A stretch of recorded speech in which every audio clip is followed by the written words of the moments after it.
Congratulations. All right. It is a hat, right?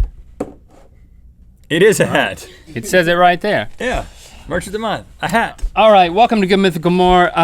Here's what we're going to do. We are going to pull up. We each have a description of the other person's astrological sign. Mercury's in retrograde. Mercury's in retrograde, man. That's right, Rhett. Here, I like beans. Technically, this is not the episode anymore, but I'll keep doing it. It's an extension of the episode. It's more of the episode, okay. Rhett. Here, I like beans. And we're gonna read off what our signs say about each of us and see if we think that resonates. Because I've never looked at this. You know, I poo-poo this stuff whenever I get a chance, and then I seal the jar up and I mail it out to somebody. Yeah, I honestly did not know that I was a Libra until I just saw the slide that you're about. I vaguely knew I was a Gemini, born in June. Clearly Canadian, just to clarify this a little bit. We are excited to see Clearly Canadian come back. We're excited that you helped make that a reality. So, you know, it's kind of ended up taking a lot longer than we thought because it's just something we're on the fringe of, saying, hey, we want to be involved in this. They are being made. They are being shipped out. That's why credit cards are being charged now. They will be.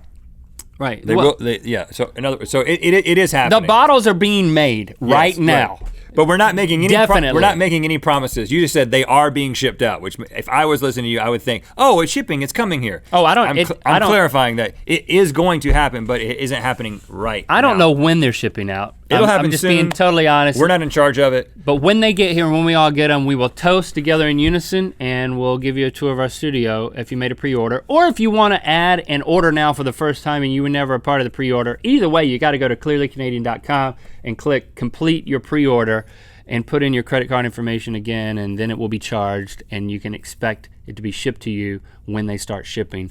More details as they come clear. Okay, so let's do this. I'm looking forward to that mountain blackberry. There's a lot of information here. I think just read. I'll read like this paragraph, and by that I just mean this part, and then you read my first one, and we'll just be like, hey, that's true about. I'll also analyze whether or not I think that's true about you. Okay. Link is a Gemini. I don't think I've ever met what you. This is from astrology.com, by the way. I don't think I've ever met what you could call a boring Gemini. Yes, if you're born under Gemini, you have a tendency to talk a lot. But for the most part, I've found that people under your star sign are quite interesting, if not highly intelligent, and always have something extremely interesting to say.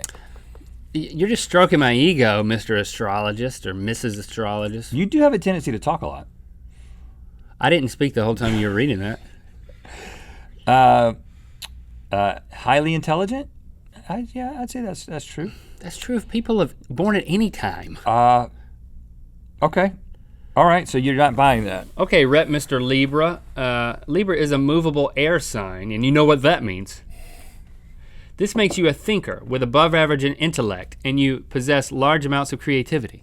It's the same thing you just said about me. No, are there some that they say, I'm sorry, but you're actually stupid because you were born in a certain month that makes you stupid? But it says a stupid. thinker, and it says lots of creativity. I mean, you are quick to catch on to new ideas, grasp a concept that others are still struggling with, and can produce unusual or original things with your marvelous imagination. Okay. Art in all its forms is in everything you do, so incorporate this part of you into all your life's activities and you'll be richly rewarded. I don't think art is a part of everything you do. I mean, I don't know. It's always under the surface. Like I'm being artful in everything that I say and do. All right, read another. Mercury is your ruling planet. Okay, let's start there.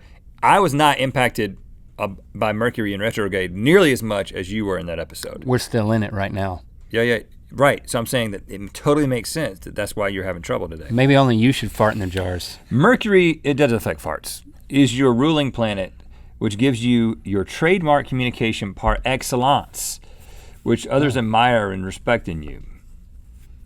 This planet also gives you incredibly quick wit, original ideas, and an inventive personality. Creativity of a high order is also evident in people born under the sign of the twins. You lost me on that part, but Link, you have an incredibly quick wit, you have original ideas, and an inventive personality. Let's get down to some nitty gritty because that's just too general still. This is something about you that's not true of you. You are so good at seeing all sides of a problem and staying impartial that it is often hard for you to commit to one side of an argument, as you don't want to be seen as biased and want everyone to like you. If you sit on the fence long enough, you will get splinters. That's true. That is totally true. That is not true. Yes, it is You have true. an opinion about every single thing. No, but you know what I have an opinion about? I have an opinion about both sides of a bunch of issues. Rhett, you're falling for this, man. Listen. No, I seriously, like when it comes to like a controversial issue, I'll see both sides at the same time. I mean, you're just trying to make yourself out to be magnanimous. The point is you're very opinionated, and whenever you like to argue about stuff, you like to argue. Who's arguing right now? This has nothing to do with me. Mercury is retrograding all over you, man. Dude, listen. You're arguing unlike you normally do? Do you like to argue? No, I don't like to argue.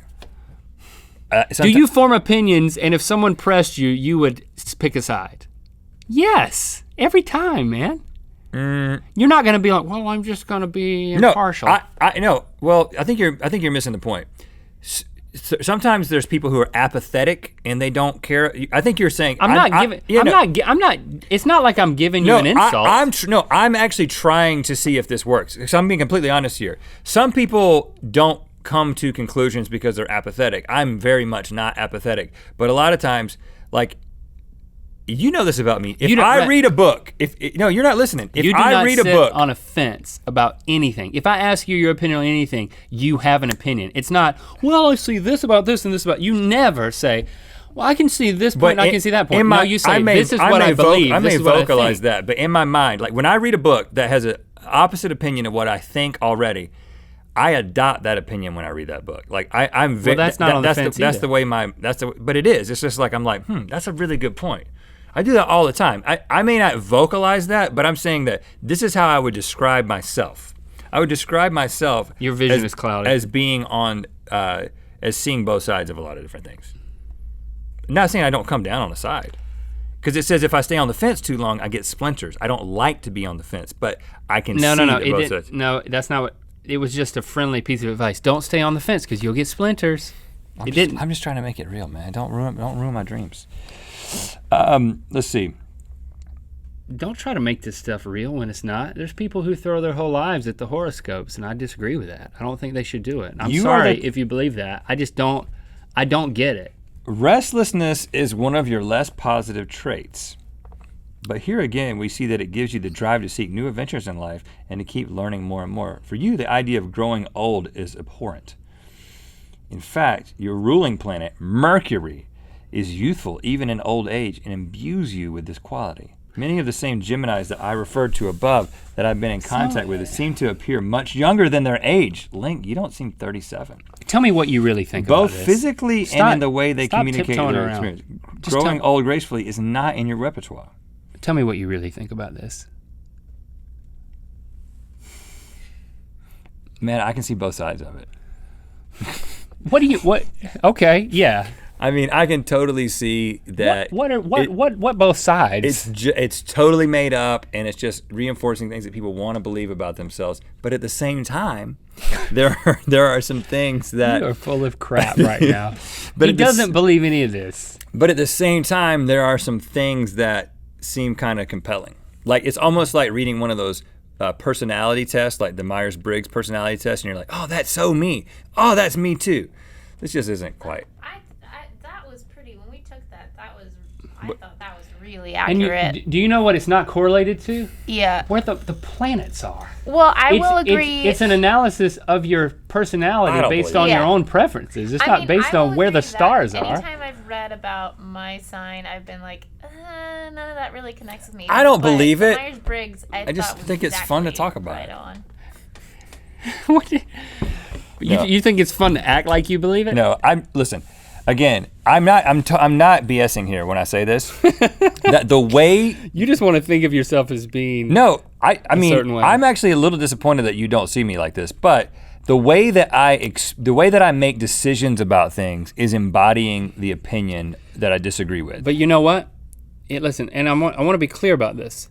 I'm not insulting you. I'm saying I respect you because you look at the things and then you make a choice. You do not sit on a fence and say, well, they believe that and he believes that. About what? If it's a decision, if it's anything, big or small, you come down on a place, you make a decision, you move forward, and if somebody asks you, you will defend. Right, but what I'm saying, the process that goes in my, I am not. You don't teeter on a fence. But my process, just my internal process. That's fine. Is that. But I'm not describing your process. I'm describing the final product. But you know, there are some people who, as soon as you present them with a situation, they have a tendency to just have an opinion. But I'm not saying you're not open-minded. I'm not saying, this has nothing to do with being closed-minded. That's not what I'm saying.